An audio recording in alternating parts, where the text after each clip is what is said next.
DJ and PK, it's 97.5, the KSL Sports Zone. We are joined by the radio voice of the Utah State Aggies and our former producer and all-around fabulous guy, Scotty G. Scotty. That was a while ago. Scotty's not 20 years. half the man that he was. That's true, too. Scotty, so we've known each other like 20 years from when you produced the show, right? Actually, or about more. third. Oh, yeah. 2. So... No, I was 05. 05 when you jumped over? Yeah. Oh, you're right. When I came to the station was like 03, 04, around there. All right. My first football season was the 04 season. We've known you more than 20 years. Yes.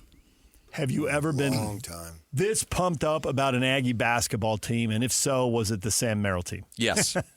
That's the only one, though? Yeah, the Sam Merrill, Nemish Keita team. But even that team wasn't great in the regular season. You know, they were dealing with the injuries, and they kind of limped into the tournament and ended up, winning that game, and then COVID shut it down. But I haven't seen a regular season quite like this. This team is humming along nicely. 23-3. Yeah. And really only that UNLV debacle at home where you're like, woulda, coulda, shoulda, like that one back. Yeah, absolutely. And, Grand Canyon on the road. But Grand Canyon's a good team. I mean, they just went into Viejas. Yeah. Yes, you're not taking ownership of Grand Canyon. 100% he is. Oh, get out of I here. got a degree. He got a TG certificate there. He is totally taking that. Oh, yeah. I mean, seriously. I've walked the halls of Grand Canyon. When they moved to when they now moved, it's about time we got to the Mountain West and got some real competition. Oh, he's tried to stuff on I would Grand prop Canyon up Dominguez Hills more than Grand Canyon. I didn't go to Dominguez Hills. But your wife did, which Scotty didn't know when he trashed Cal State Dominguez Hills. Driving by some freeway exit. She's never forgiven him. Yeah, I don't blame This her. dude doesn't even have a master's. What the crap would he know? And I mean, if you dig down deep enough, the Bachelor is still a little iffy. Oh, yours? No, I think we're good. It doesn't All right, matter. well, here's my thought. That they're going to win the regular season. We'll see what happens in the conference tournament. I don't think they need to win it to get there. No. They may win it, they may not win it, and they'll be competitive, and maybe they'll lose a close game or something. Who knows?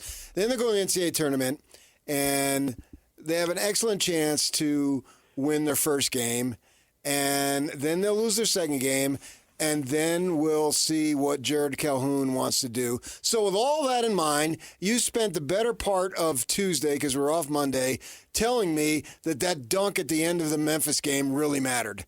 See, all morning long, I was like, okay, what weird angle is PK going to take me? We know how the story's going to end. I knew. But yet you told me that dunk, oh my gosh, I knew it. That changed the axis of the earth and how it rotates.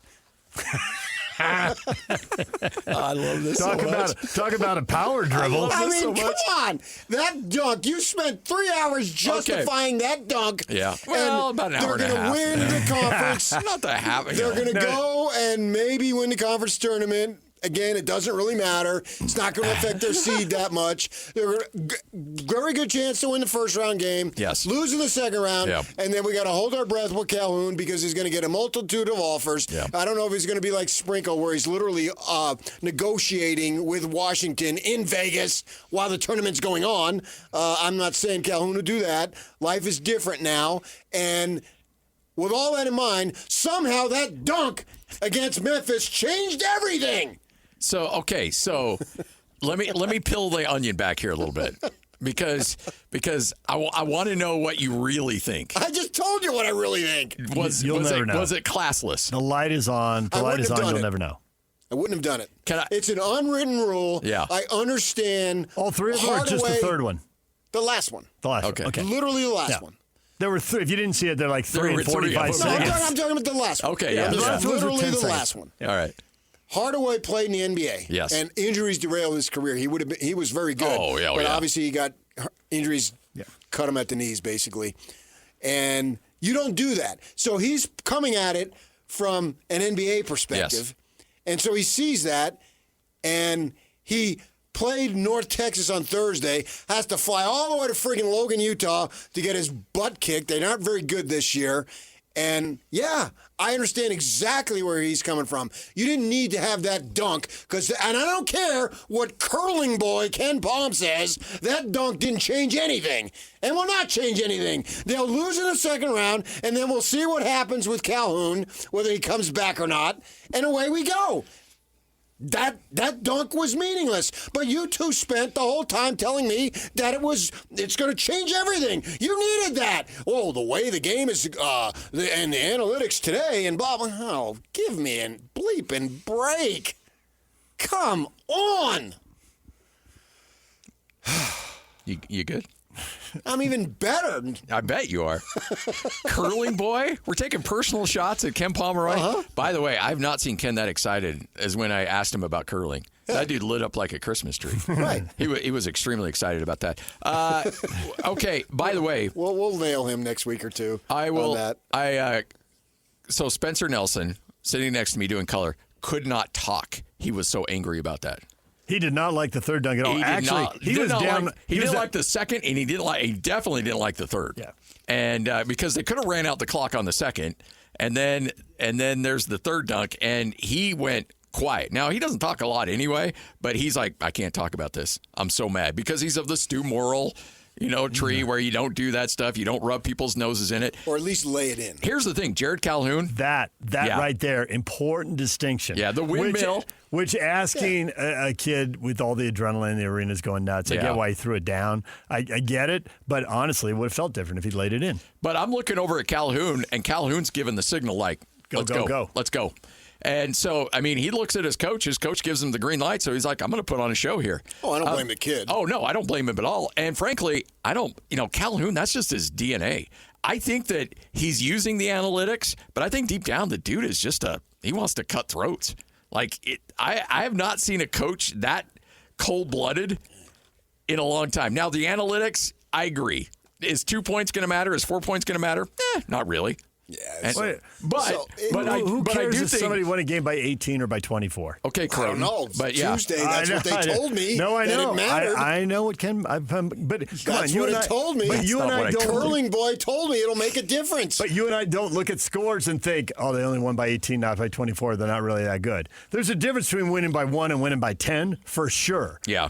But once you start winning by 20, you want to win by 9, not by 2. I understand. I don't know if I'd take the risk to lose the 2. Yeah, there's a little bit of difference there. Yeah, if you could run the ball down the field, which they were doing, with Luke Staley, 18 yards at a time, I'm all about it. Yeah, but Matt Berry, let's. Was that Beck? That was Beck. Oh, it was Beck. It was a freshman quarterback in his own end of the field. Yeah, I remember at Stanford, right? Set a historically programmed low with only 25 passing yards. There's definitely something to be said to have the offense put the game away so the defense can't blow it because they make it a 2-score game. So you're saying that Calhoun wants to be aggressive, and I'm supposed to believe, and then Ken Pomeroy green lights it. Yeah. Well, and then he. This is where I really get cynical. This is where my East Coast comes in. That it's going to look good for the selection committee.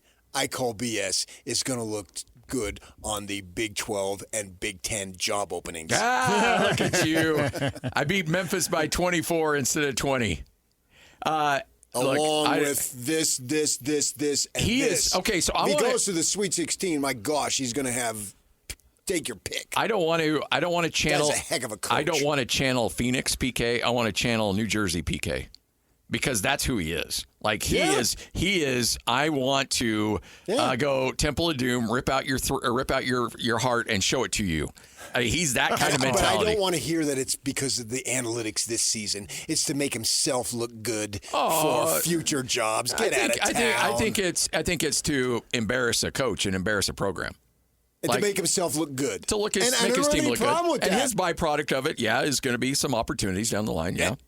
He should. Yeah. I support it 100%. Hey. I think he's a great coach. I told you the other day when you had me on, of all the guys that have come through since Stu, he's the best.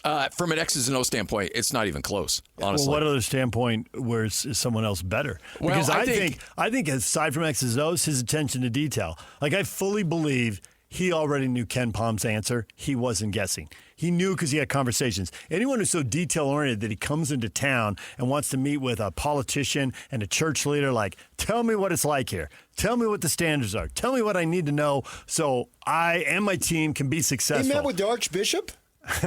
He met with a bishop, but not the Archbishop. The Archbishop of Cache County. Okay. That's in Godfather 4. We'll explain that in the next Godfather. So, does that even exist? Godfather 4? Yeah. No, they shut it down after 3. Yeah. Yeah, it's called Goodfellas. Yeah, right. Yeah. Which was better than 3. But the guy's super detail-oriented. So. Yeah, it's super detail-oriented. And the fundraising he talked to us about and all that. But you're right. He was if he was born in Ohio and grew up and played, I think, in Ohio in college and all that. But he must have a grandparent from Jersey. And he's of the perspective of he plays a little bit of mind games with his players, and he treats them like I think Templin for sure, right? From a motivation standpoint, he pulls all the right strings, and the players sometimes team up and absolutely can't stand the guy, but they unify behind a hatred of him. And so, honestly, I think he's about as good. Rick Majero's 101. But I think it's been really, like, there's been, Craig Smith is Craig, and I love Craig. Craig is, like, the most personable guy on the planet. Danny Sprinkle's one of the toughest SOBs. Ryan Odom was just a savant when it comes to basketball. But you throw everything in together, and you have Jared Calhoun. And, I think wherever he's at next year, he's going to be making a lot of money and doing very good things. That guy's going to win a final. That guy's going to go to a Final Four somewhere with the team here in the near future. Wow. So this weekend, no big deal. Take him into Reno. Wow. Nevada's only lost 2 home games. You like year. how San Jose took him behind the woodshed? 87-71. Yeah. Jared Calhoun is going to coach a team into the Final Four. Of course, he's the same one who told us that Mikhail Hillstead will be a starter by the end of his first year at BYU. I made one. I didn't know about Bear Bachmeier. It should have been him. It should have been Mikhail Hillstead. I didn't know Bear Bachmeier was the second coming of Joe Montana. Nobody saw that coming. Only if you listen to the morning show from June on. Oh, stop it. There might have been somebody who told you that Bachmeier was going to be the starter. Inside the program, they knew what they wanted. Yeah. They had to make him do it. Yeah. But they thought he would do it. They expected he would do it. And they wanted him to do it. Okay, they wanted him to do it. They did they really expect him to do it? I don't know if they expected the season to that level, but the whole way he was going to start. Yeah. Bull. That's not bull. That is not bull. That is BS. Back me up, DJ. He told me that a long time ago. KSLs.com. I only wrote 5 friggin' stories on it. I'm not buying that. Josh Furlong when he got him in on Friday. No. I told him, I'm sending you another story that says Bachmeier is going to be the starter. And he laughed. You get him on Friday when you do your 60 and 60. Ask Josh. He'll remember the conversation. You pull me up a link. Because I bet there was like you know what? If the stars align, it wouldn't surprise me if Bear Bachmeier was the starter. Because I can't give up my sources. You don't do that. Well, you didn't say he's the starter. They wanted him to be the starter. I agree with that. They thought he would be the starter. They expected him to be the starter, but they made it a competition because they had to put him under some kind of pressure to see how he would perform under pressure. You can't turn on the lights and put 65,000 people in the stadium and a quality opponent on the other sideline until you get to the season. There's no exhibition games in football. But they wanted it. They thought it. They expected it. Okay. But there was a chance there. If he went out and threw 2 picks the first day and 2 picks the second day and 2 picks the third day and McKay was lit up, then they would have gone the other direction. But they never thought that would happen. So you're saying there's a chance. That's what it boiled down That's to. what it is. Because they had to put him under pressure. They can't. Got me under pressure. Sing it. All right. So are the Aggies going to win the regular season then, or share it? Yes. You've already got a W in Reno mentally because Nevada just lost to San Diego State and then they got blown out by San Jose. If they beat Nevada, they'll win it. Yeah, because even if they lose to San Diego State. San Diego will lose to somebody else. They may win the conference tournament. They got a good chance to win the first round. They'll lose in the second round, and then we'll hold out. That dunk was the difference between the Elite Eight and being bounced in the round of 32. Well, if you listen to I don't even remotely show, believe you would have thought so. You don't even remotely believe that. Who's going to be? Well, I didn't believe it on Tuesday either, but homeboys painted me in that corner there. I listened. You don't listen to Squad. Then how did I know about Curling Boy? Because I tweeted that out. I'm surprised you're like, well, I was in the gym and I was listening to Phoenix radio and these guys said this and this and this. I was. Well, you don't want to know what I was doing when I was listening. Oh, really? Yeah. Attaboy. Good for you. Who says romance is dead? This wasn't romance. That was not what he was saying. I know exactly what he's saying. I know. You don't want to know. Yeah. Who's going to be the starting quarterback for the Aggies? Sheesh. McHale's dead. See, that's what you want me to say. I know what you want me to do. And I'm not. They expect McKay Hillstead to be the starter. Who's going to be the starting quarterback for the Aggies? I'm giving you an opportunity to redeem yourself. Wow. I'll go McKay right now. And then, come August, you said emphatically McKay Hillstead is going to be the starter. And you're effing wrong. Okay. Do you think it's McKay 60-40, 80-20, or you're 100% sure it'll be McKay? I'll go 60-40. I think that's a fair number. There's a freshman out of Texas they really like, and that I think they assume eventually will be the starter, if not by the end of the year. But week one where starter. Where does McKay sit with all of us completely confused by transfer rules now? And him not playing. Where does McKay sit in eligibility? Geez, your guess is I have no idea. He's one. The coach need to decide that. He's one lawsuit away from another year. Yeah, he didn't get a lawsuit. He's a redshirt freshman right now. I don't know. Well, he's not a senior. Yeah. So it won't be a one and done like it was with Pig Farmer. Yeah. Barnes. Well, Barnes was there for 2 years. Yeah, but 1 year as the starter. Yeah. I meant as a starter. Yeah. And then that's good. I would love, by the way, for that guy to sue and get another year. That season he put on was with one of the worst offensive lines in the history of college football. Is his body healed yet? I don't think so. I don't think he wants to come. The beating that guy took was just unbelievable. I know it was, and that's why Broncos salivated. The guy just kept getting up from the 8 count every freaking game, 5 times a game. Yeah. And he was dynamic. It was good to see him have the success that he had because he's a real tough dude. And I think it's important for them, obviously, to shore up the offensive line and get a quarterback in there and then be big-time competitive in the first season in the Pac-12. Yeah, agreed. And I don't see that the schedule makers didn't do him much of a favor with the home and home with Boise State. What's that about? I don't know. They didn't have enough games scheduled because they're in a smaller league. There's 8 teams, so they have 7 league games, and they can't find games on this short of notice. So they're just like, well, we'll play each other because everybody else's schedule. Everybody waits for UNLV to pretty full. Come on over. Then they got a balanced schedule. Then off you go. But they don't want to? I think they do now. But they didn't a year ago. No, because they were promised a lot of money, and that money's not coming through right now. Oh, for TV? Yeah. Yeah. And, and they were going to give all these buyouts that they were going to take from the teams leaving. Now the Pac-12 teams are suing, saying we're not going to give you that money, and now that money's all tied up, and UNLV's like, hey, where's our cash? So, yeah. Well, it makes sense that they should go. And you never want to keep money away from somebody in Vegas that you owe them, or you might lose a kneecap. Exactly. And he's speaking from experience. Yeah. I've been in Vegas with him for a week at a time. Scotty won kneecap Garrard. Yeah. I mean, his transition. Saul from the Tropicana doesn't mess around. His transition from the Vegas to Utah, it was seamless. Oh, I was looking at Jake Hatch because Jake was talking about being at the Orleans with his daughter and the cheerleading thing. I'm like, is Seamless still there? All right, Scotty, on that note, we'll let you go. Get mentally you. prepared for that show at noon today. Hey, you know who's coming on today? Who's our co-host today? Who's your curling fan today? Well, I would love to have him break down curling. The one, the only, Kevin Graham. KG for 3 hours today. Nice. Yeah. So well, you never know with him. He may have a different offer by the get to hour 3. And he's listening right now, too. An hour and a half into the show, he's like, I'm out. Hey, Boston called.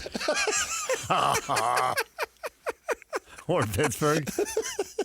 Or Columbus. What market hasn't Or he Dallas. Or San Francisco. Hey, how am I doing? Hey, can we be nice to the guy? I need to get 3 hours over New York. Yeah, New York. He worked in New York. Yeah. Phoenix. I left out Phoenix. You're right. San Francisco. 2. Sing it. Yeah. Well, I mean, this is a community that is eagerly and anxiously waiting the second coming. For Graham, it'd be the fifth coming. I'm out. When we come back, Cole Bagley, Olympic hockey. He covers the Utah Mammoth. The women are in the gold medal game today. The men are in the semifinals tomorrow. We'll talk with Cole Bagley next right here on The Zone.